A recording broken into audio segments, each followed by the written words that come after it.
Thank you, Mr. Chairman. I really appreciated your words in your opening statement. They were very powerful. Thank you for that and for your commitment to this process. And I want to thank the ranking member as well for his sensitivity to this issue, his commitment to serving those who sacrifice so much for us. And I'd like to thank the witnesses for not only their service to this great nation, but their service to the warriors who serve this great nation. You know, the definition of insanity, though, you guys have all heard it, doing the same thing and expecting a different result. And it was interesting that the spokesman from the Veterans Administration, the witness today, Dr. Stone, said, "We've spent massive amounts of money and seen little change." In his farewell speech to West Point, General Douglas MacArthur said, quote, "The soldier above all other people prays for peace, for he must suffer and bear the deepest wounds and scars of war," end quote.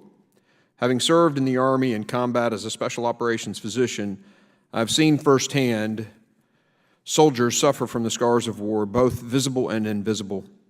In the past year, the rates of active duty military suicides have clearly increased, and it is our duty to ensure warriors and veterans are mentally, emotionally, and I'd like to introduce today, spiritually prepared for war. When it comes to suicide, the data clearly suggests that non-religious individuals appear to be more at risk for suicide. In just one example, a peer-reviewed study published in the American Journal of Psychiatry concluded, quote, "Religiously unaffiliated subjects had significantly more lifetime suicide attempts and more first-degree relatives who committed suicide than subjects who endorsed a religious affiliation. Furthermore, subjects with no religious affiliation perceived fewer reasons for living, particularly fewer moral objections to suicide," end quote.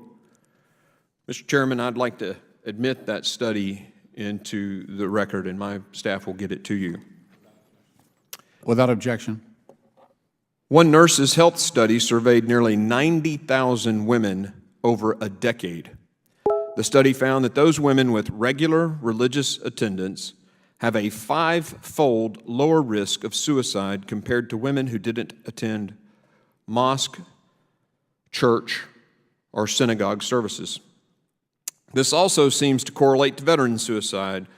A VA study by Dr. Kopasik observed that veterans who attempted suicide self-rated spiritual health in a worse condition or worse category than veterans without suicide ideation.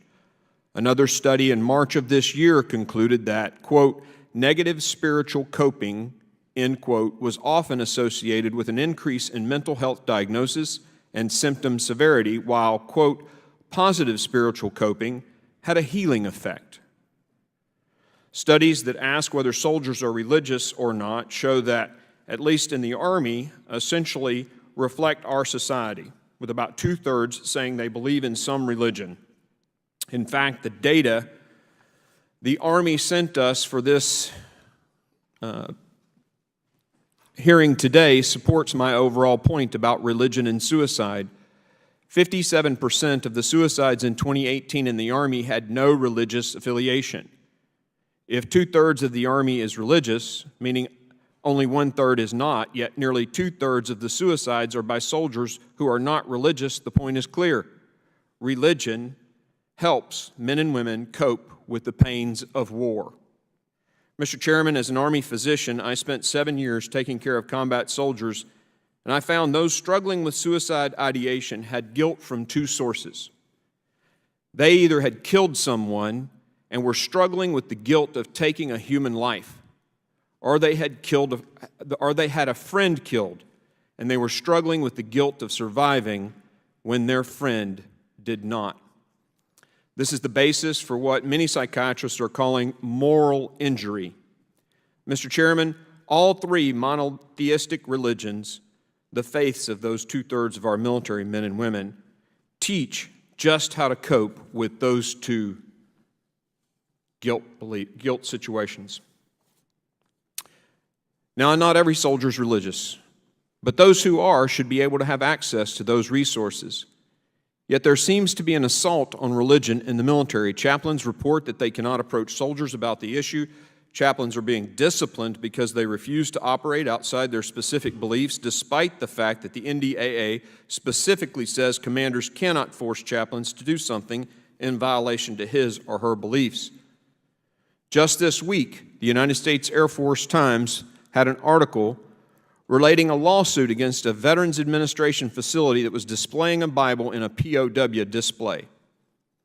Commanders are not allowed to pray at certain ceremonies, and religion itself is being ridiculed. The associations that represent chaplains have all voiced to us their concerns that their members cannot address the spiritual needs of warriors despite the data which clearly shows it can save lives. Without the proper spiritual counseling, at least to those who consider themselves spiritual, we're sending warriors into battle unprepared for the emotional challenges.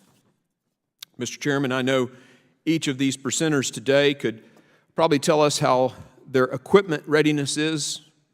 They could talk about marksmanship and weapons training. They could talk about maneuver and how well measured those are.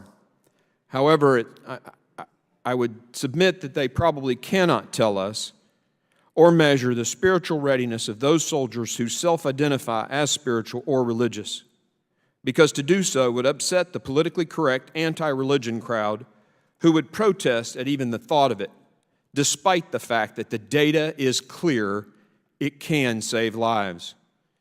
It is time to put the political correctness on this issue aside. We must focus on the spiritual fitness of our force to help them survive the emotional horror of war.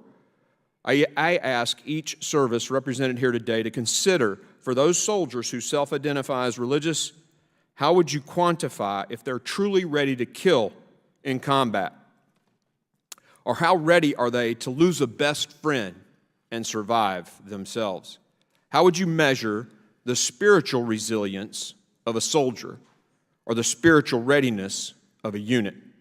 Until we figure this out, we can continue to have our warriors struggle, and it will be our fault for not addressing this important need.